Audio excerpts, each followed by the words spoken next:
Spiker S. Diner, Mourner S. Crossing, Connecticut. My name S. Dwayne. I've been running the kitchen and the graveyard shift at Spiker S for 12 years now. John Spiker owns the place. I run the 11 to 7, keep the grill hot, keep the coffee moving, and make sure the things that come in after midnight get treated with the right kind of respect. The diner sits just off Route 17, right where the old railroad crossing used to be. They paved over the tracks a long time ago, but on foggy nights you can still hear the low rumble of wheels that aren't really there. Mourner S. Crossing holds on to things. Most locals want T-touch the 11 to the 7. They say it's too quiet. I know better. Sam came after Paula quit. He was tall, 26, new in town, moved up from somewhere normal. He smiled too easily for the graveyard shift, and I noticed it before I meant to. On his first night, he kept wiping the same stretch of counter and glancing at the windows every few minutes. Sam hummed when he was nervous, nothing recognizable, just 3 notes under his breath while he wiped counters or counted change. By the end of his first week, I knew the tune well enough to miss it when he stopped. I told him the glass looks back after 1 in the morning, and he laughed because he thought I was joking. At Spiker S, everybody thinks the rules sound funny until they break one. At 3:33 one night, I killed the neon open sign for 60 seconds like I always do. Witching hour doesn't run on church time in Mourner S. Crossing. Around here, 3:33 is when the worst things start looking for somewhere open, so we stop telling them we are. The red light died, and the windows turned black. For a minute, the room lost air. Even the grill stopped popping. Sam looked up from the coffee station and said my name, but I put one finger to my mouth and watched the second hand on the clock. Outside, something moved through the fog. I don't mean something walked past. People walk past. Animals move. Cars roll by with their headlights smeared white in the mist. This was different. The fog thinned around a shape too tall for the sidewalk and too narrow for a body. It stopped in front of the door, close enough that the handle gave a soft click. Sam took 1 step toward it. I grabbed his wrist and held on until the clock gave me 60 seconds. When I flipped the sign back on, the buzz came back wrong, and a trucker in booth 4 looked up from his eggs and asked, calm as hell, you smell blood? We didn't tea, Sam touched his nose anyway. The trucker paid quick, left most of his food, and got out of there. Smart man. I told Sam the first rule in full after that. At 3:33, the sign goes off. Nobody speaks. Nobody answers the door. Nobody touches the glass. If something knocks, we let it knock until it gets embarrassed or hungry enough to go somewhere else. He asked what happens if we leave the sign on. I told him Paula used to have his job. That shut him up for almost an hour. Table 7 stays reserved. I keep an old card on it, handwritten in black marker. Reserved. No date, no name. Tourists ask about it sometimes, usually around dinner, when the place is bright and the worst thing in the room is somebody's child screaming over French fries. I tell them it's for an old regular, which is true enough.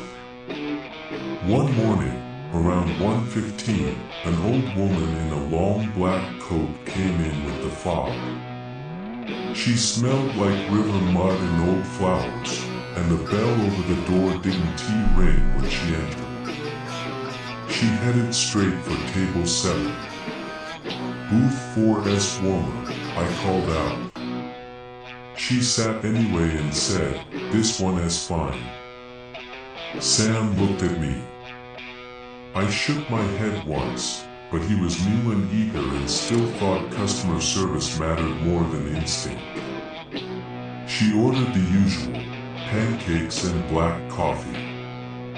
We didn't have a usual for her, but I made the pancakes, poured the coffee, and told Sam to set everything down without touching the table. He did fine until she asked for extra syrup. When he reached across the table to place the little glass pitcher near her plate, his elbow passed through the space across from her. The old woman stopped smiling. Her eyes went wet and mean all at once. "You watch yourself," she said. "He is sitting there." Sam went pale and stepped back. For 20 minutes, the old woman talked to the empty chair like someone was sitting there with his hands in his lap. "You never could sit still, could you?" she said softly. "Always running off to that damn crossing." She gave a dry laugh and patted the air. "Look at you now." When she left, the coffee cup she hadn't touched had a clean lipstick mark on the rim. I checked the security tape the next morning. Only her at the table the whole time. Sam watched the tape with me, arms crossed tight over his chest. He didn't say anything until it ended, and even then he only asked whether the empty chair had moved. I told him no, because on the tape it hadn't. In the dining room, though, that chair had been pulled back 2 inches from the table when I locked up. After that, Sam started watching table 7 when he thought I wasn't looking. The phone rang at 3:47 3 nights later. After midnight, I let the machine get it. If somebody living needs pancakes, they can leave a message. Sam picked up anyway. A little girl's voice came through, clear and sweet. "Is my daddy still there?" Sam hesitated, then said, "Honey, it's pretty late. We're not really serving anybody right now." The line crackled. I was already crossing the kitchen when the girl said, "He is sitting right behind you." Sam spun around. I was at the grill. The counter stool behind him was empty. The girl whispered, "Tell him I'm coming soon," and hung up. Sam dropped the phone, and blood poured from his nose all over his shirt. I got him into the office, tilted his head forward, and pressed a towel into his hands. He kept apologizing for the blood like the shirt was the problem. I told him if he apologized again, I'd put him on dish duty until sunrise. He almost smiled at that. Almost. After that, every time the phone made a noise, his hands shook. That was when I gave him the next rule. After midnight, the phone belongs to whoever is brave enough to leave a message. We don't answer live calls. We don't call numbers back. We don't listen to the old messages after 2 a.m., especially the ones from people asking whether the road is safe. A little after 2 a.m. during a slow shift, Sheriff Walter Doyle and his husband Mark stopped in. Walter ordered a steak rare and eggs over easy. Mark ordered coffee. They took their usual booth, back to the wall, eyes on the door. Walter gave me a nod that said he knew what kind of night it was, checked table 7 without turning his head, and looked Sam over for half a second. "How long you been hearing the railroad?" Sam's face changed. "I haven't good," Walter said. "Keep lying to yourself until sunrise. Sometimes it helps." Mark didn't smile. He turned his coffee mug one slow inch by the handle and looked toward the windows. "If the girl calls again," Mark said, "don't let him say his name." I hadn't told them about the phone. After they left, Sam asked why saying his name mattered. "Names always matter after midnight," I said. "You say mine all the time. Not the way they use it." He looked at me a little too long after that, and I made myself clean the same clean spot on the counter until he stopped. Walter paid for half a steak and eggs he barely touched and told me to call if the railroad sounds got close enough to rattle the glass. They didn't stay long.